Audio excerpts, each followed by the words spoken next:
All right. Let's get to the lesson. Here's this week's agenda as usual. Please come to my office hours if you need help. But let's get started. Today you'll need a paper. You can download the note paper link below, and you also need a calculator. All right, we're going to do more of this fun composition of adding subtracting today. So let's get to it. All right, first one looks like we have g plus g of x. So it looks like we're just going to use g. So we're going to take that function and we're going to put those in there. So remember, I forgot to tell you that g plus g of x is equal to g of x plus g of x.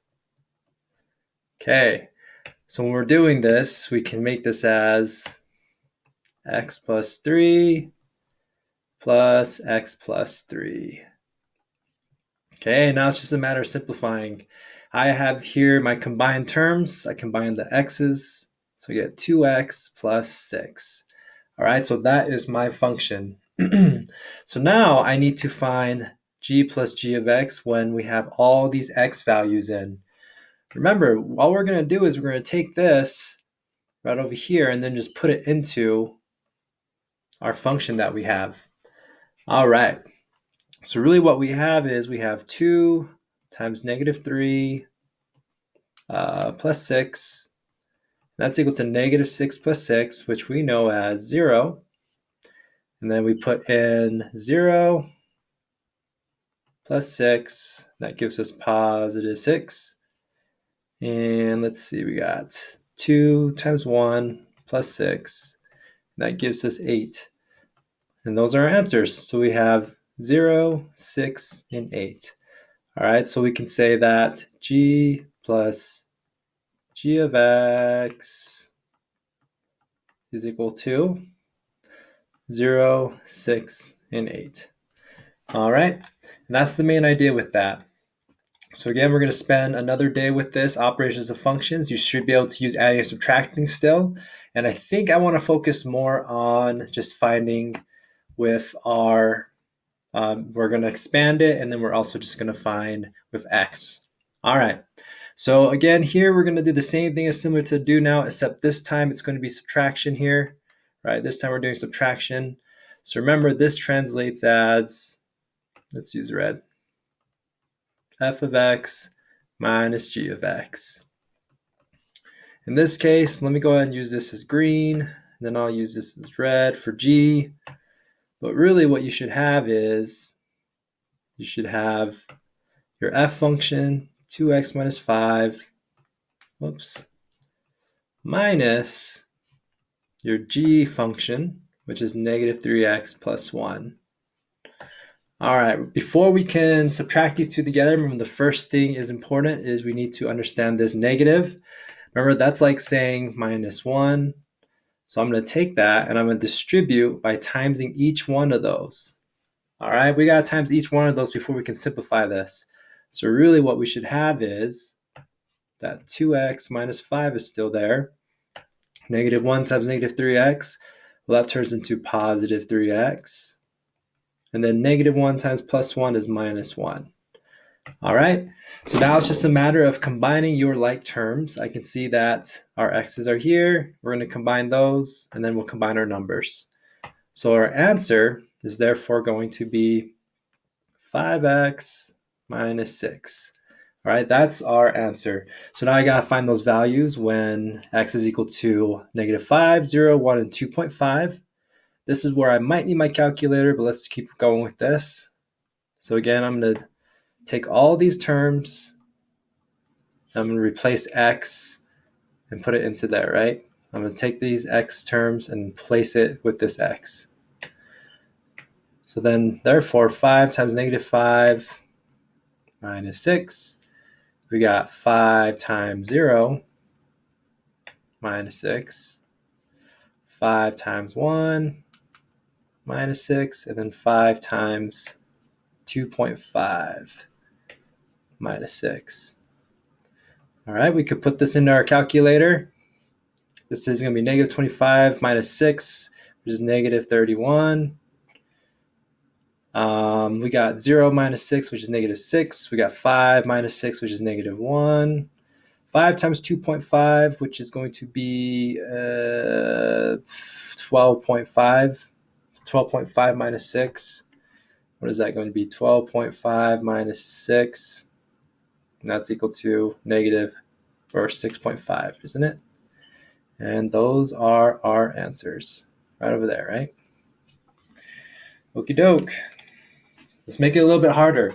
So now I don't have any x, or I don't have any values for x, but now I just have these two functions and I need to combine those. All right. So if I have g minus f of x, again, let's say that f is your green and then our red will be g. Remember, this is with subtraction, but this can be written as, again, g of x minus f of x. And we're just going to make some space there, and we can write this as x plus 3 minus 4x minus 2. Okie doke. Remember, we have here a negative. This is going to affect our green function, or our f. We gotta distribute that. So I end up with is x plus 3 minus times positive 4x is minus 4x, minus times negative 2 is going to be positive 2. All right, combine your like terms. I'll start with the x's. So therefore you have negative 3x plus 5. Okay, that will be your answer. So when you answer these questions on Canvas or on Math, you just need to leave it like that, right? As simple as possible, and that's how you'll do that one. So let's just keep trying some more. I got about 4 examples, and then we'll finish with the lesson, all right?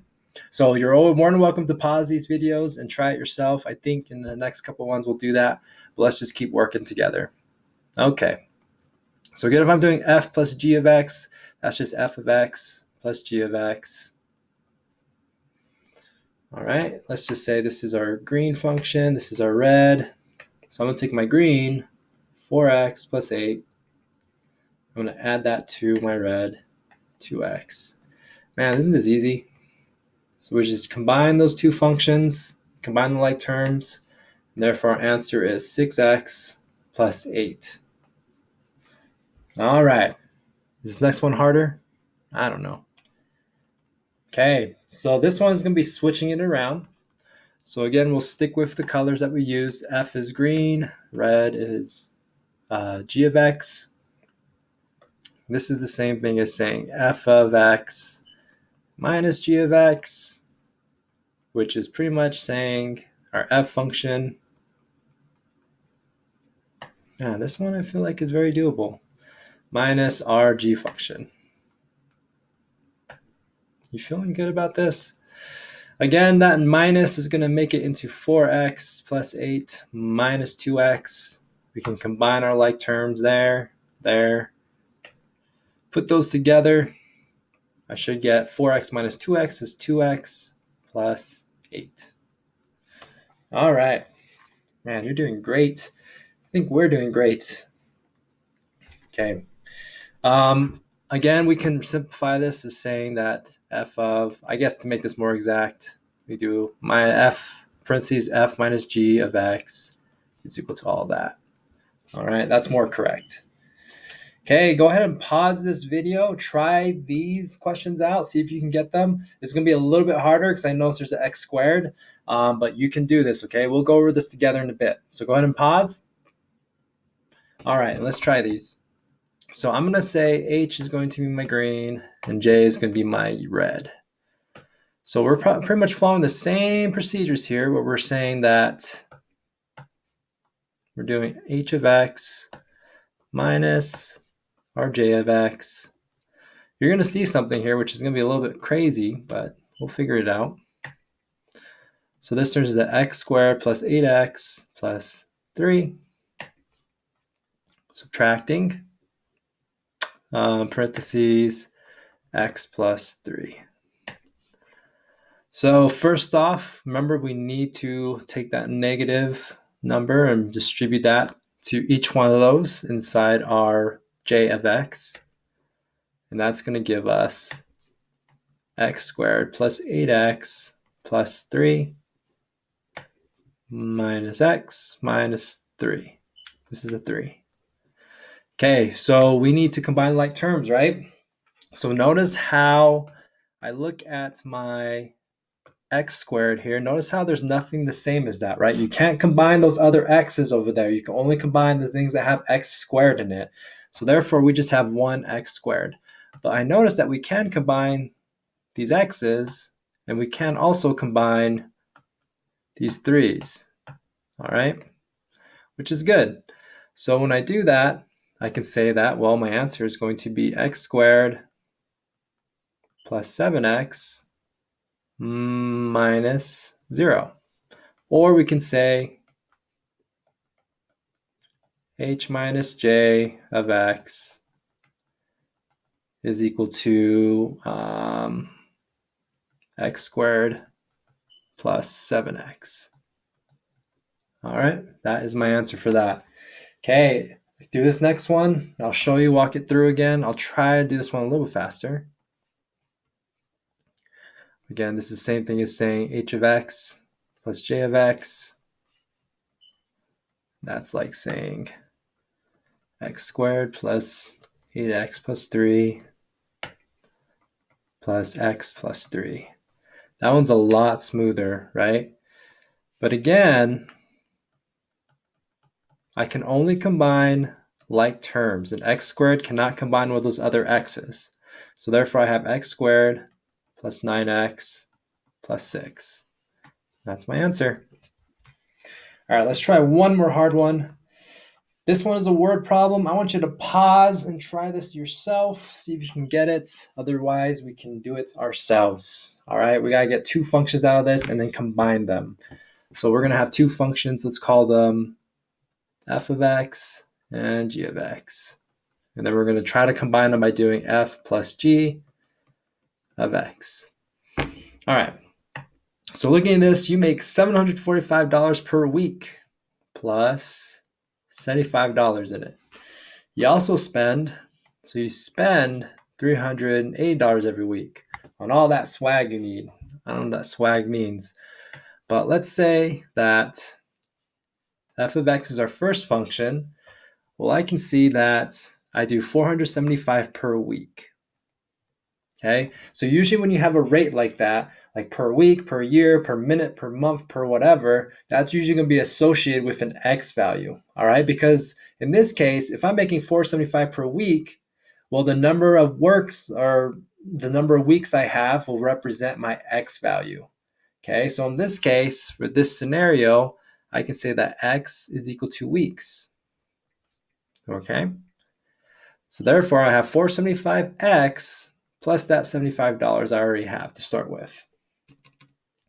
Same thing with g of x. Let's use that as blue. So this is just $380 every week, but I spend, right? The word spend, are you adding or are you subtracting when you say spend? If you said subtracting, you are correct. So I'm spending or subtracting 380x. It's a pretty fancy lifestyle of all that swag you have, right? So really, in reality, what's going on here is f plus g of x is the same thing as saying f of x plus g of x, which translates to 475x plus 75 plus negative 380x. All right, well, that can be simplified by combining our x's. And that gives me, I gotta use my calculator here, 475 minus 380. That gives me 95x plus 75. Okay, so f of f plus